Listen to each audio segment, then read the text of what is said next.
Samantala, walang pasok ng maraming lugar sa Visayas at Mindanao ngayong araw dahil sa banta ng Bagyong Basyang. Suspendido ang klase sa lahat ng antas, public at private, Central Visayas, Eastern Visayas. At sa Negros Island Region,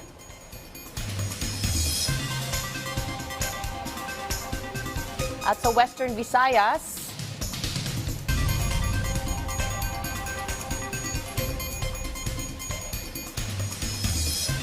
kinanselan na rin ang klase sa mga bayan sa Caraga Region.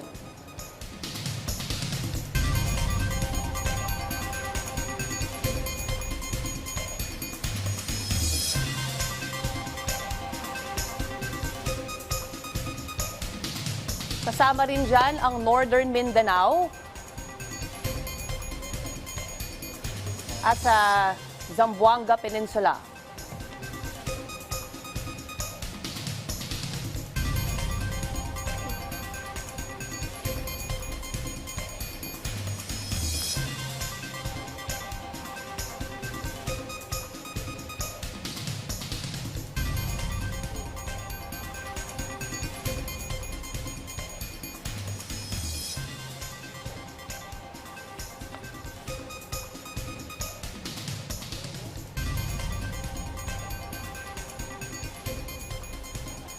Ang Bagyong Basyang ay huling namataan ng pag-asa sa vicinity ng Agusan del Norte kung saan naasahan ang mga pagbaha at pagguho ng lupa sa mga nabanggit na lugar, lalo na kung malakas ang buhos ng ulan.